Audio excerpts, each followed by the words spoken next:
It's a huge honor, and I want to thank you too. I know you're retiring at the end of the month, and thank you for covering such very important issues. All right, Gord Jones, NDP MP, thank you.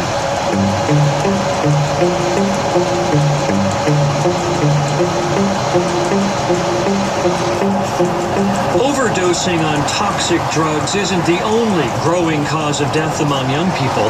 Gun violence continues to rise too.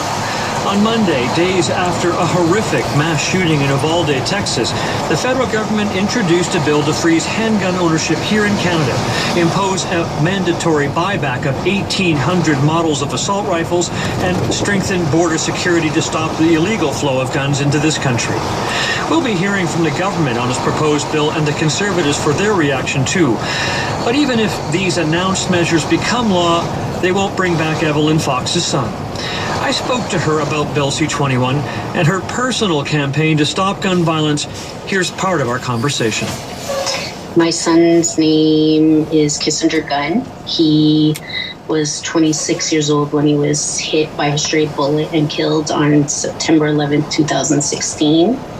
A father of four, very good, dutiful son and partner to his fiance, and amazing with his children, very hardworking and just a very beautiful person. He had gone to help a friend who was in some trouble, correct? Yes, so there was an argument outside of the club that they were at, and my nephew actually got out of the van to go get the friend, and my son got out of the vehicle maybe a couple seconds after, and when he crossed over the street, he was hit with the bullet within seconds. We don't know who killed my son, and so there hasn't been a firearm found, and as far as I'm aware, the firearm hasn't been found to be able to be traced. Now that could be different, I don't know. But it doesn't matter where it comes from. What matters is why did he feel the need to pick up the gun in the first place? What's your reaction to the proposed freeze on handguns in this bill? The freeze on handguns is a Band-Aid solution that will really do nothing for the street level violence. I have an issue with the government saying that they're doing this because of all the escalating violence. They're not being genuine.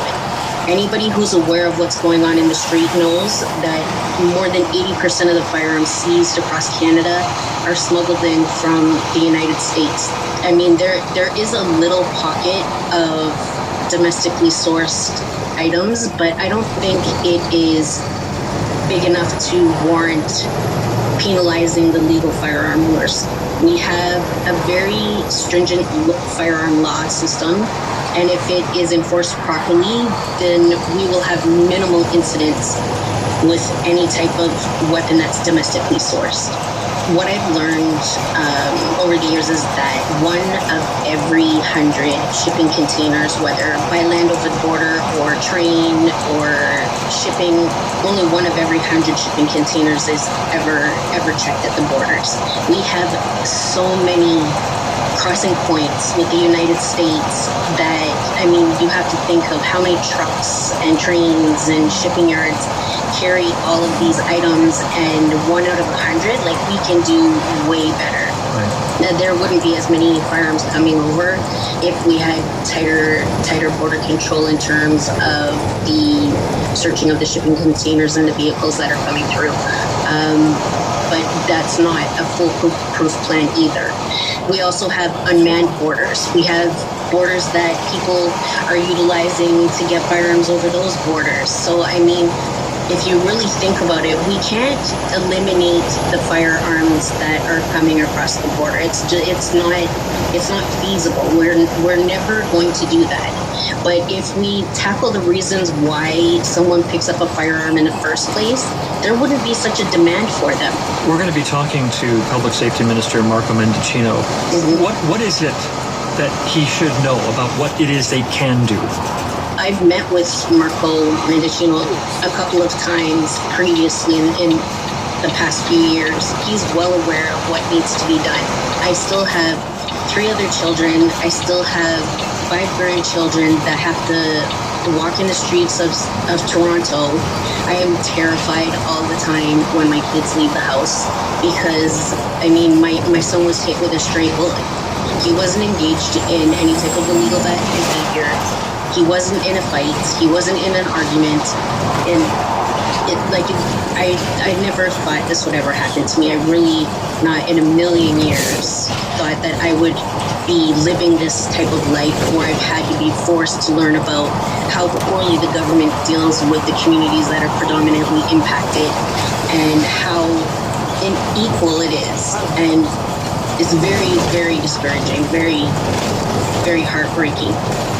Well, I hear the pain, and I do appreciate you going through this with us again. It's an important topic. Thank you. Thank you. Along the nearly 9,000-kilometer border with the United States is territory of the Mohawk Nation of Akwesasne, which straddles Ontario, Quebec, and New York State. Like many border regions, Akwesasne is struggling to stop the flow of guns, but it's not just the physical geography that affects the trade. I spoke with Grand Chief Abram Benedict, who told me cultural differences between the two sides of the border community also affects the issue. Being in our location is very challenging because nothing against our American friends on the south side, but carrying guns is pretty normal to them.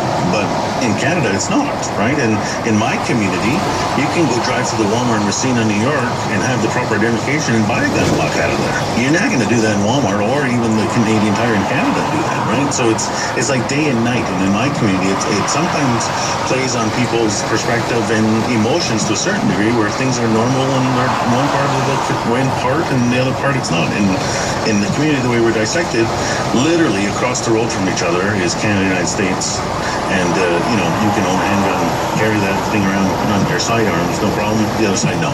Can you give us a sense of what your own police are confronting when it comes to smuggling of guns?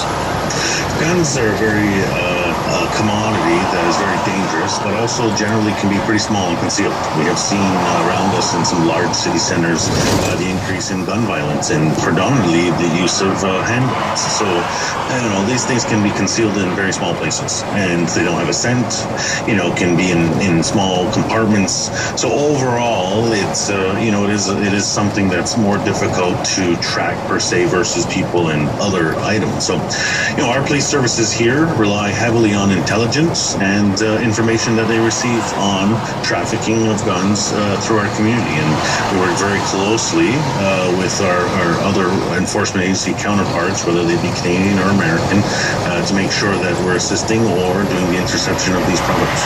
You're not the only border, I'll use the word community, but your territory is not the only border community dealing with this. What does the federal government need to know? Because they did say they're going to increase enforcement. They're talking about putting more money into tracing. Is any of this stuff going to make a difference for you? So we have most recently done a presentation to the Standing Committee on National Security. They're actually doing a study on gun violence and gangs in the cities. And the message that we carried to Ottawa around this subject matter was that more resources is needed for First Nation policing, and specifically the Akwesasne Police Service.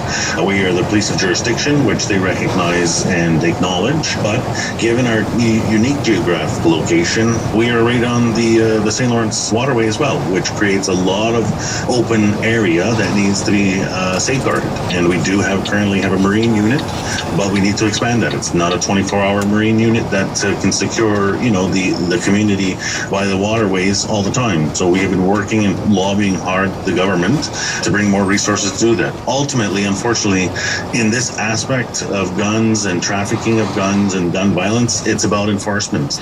Yeah, I know we have seen reports of things like drones being used, helicopters being used, and in your case, potentially high-speed.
Oh, okay.